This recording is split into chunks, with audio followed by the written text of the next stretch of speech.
Bienvenue sur la chaîne Investir tous azimuts. Cette chaîne est créée pour, d'une part contribuer à conscientiser les Africains en général et la jeunesse en particulier à la nécessité de se prendre en charge sans s'attendre à l'aide de qui que ce soit, d'autre part, les encourager à passer à l'action à travers des expériences personnelles et surtout des expériences des grands hommes et des femmes qui ont marqué l'histoire du monde dans les domaines des finances personnelles, de l'investissement, de l'entrepreneuriat et du développement personnel. Que tu sois résident ou de la diaspora, si tu veux te bâtir un bon état d'esprit par rapport à l'argent et être compté parmi les millionnaires, alors abonne-toi à la chaîne et active la cloche de notification pour ne pas rater les vidéos que nous publions chaque semaine. Et surtout partage la chaîne avec tes proches et tes amis pour que tous ensemble nous contribuons à l'émergence de l'Afrique et à sortir les Africains de la pauvreté. Tant que tu ne différencies pas besoin et désir, il te sera très difficile de t'en sortir financièrement. Considérons comme besoin tout ce qui est nécessaire à l'existence, à la vie quotidienne. Alors que les désirs sont les choses que tu aspires ardemment posséder ou voir se réaliser même si elles ne sont pas nécessairement obligatoires pour ta survie. Vouloir satisfaire vaille que vaille tes désirs tout de suite, alors que les moyens ne te le permettent pas, c'est de te mettre dans un goulot d'étranglement qui entraînera dans un avenir très proche l'impossibilité pour toi de satisfaire non seulement tes désirs mais aussi tes besoins les plus élémentaires.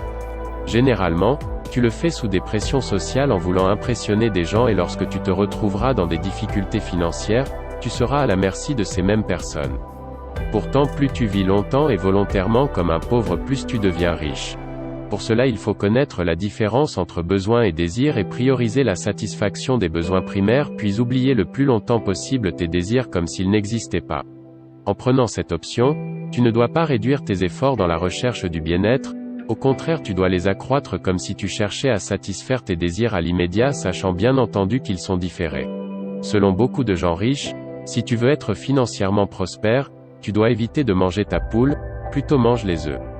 Tant que tu possèdes la poule, elle continuera à te produire des œufs. Mais le jour où tu décideras de consommer la poule, tu n'auras à partir de ce jour ni poule ni œuf. D'ailleurs si tu entretiens bien la poule et tu limites la consommation des œufs, bientôt tu auras plus de poules qui t'apporteront plus d'œufs, puis à la longue tu consommeras plus d'œufs et tu auras la possibilité pourquoi pas de consommer régulièrement du poulet. C'est comme un arbre fruitier que tu procèdes derrière ta maison. Si tu veux souvent consommer des fruits, ne le vends pas à un coupeur de bois. Plutôt vends les fruits et préserve l'arbre pour ton bonheur et celui de ta famille.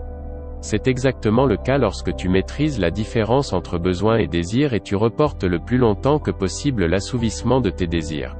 C'est pourquoi Georges Samuel Clason nous dit dans son livre intitulé « L'homme le plus riche de Babylone ». Pour contrôler vos dépenses, écrire chaque chose qui motive une dépense.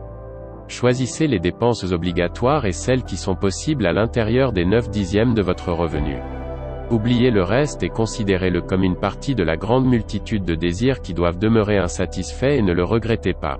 C'est la fin de la vidéo, mais avant de quitter, n'oublie pas de t'abonner si ce n'est pas fait encore. Investir tous azimuts, c'est la chaîne qui inspire les futurs millionnaires.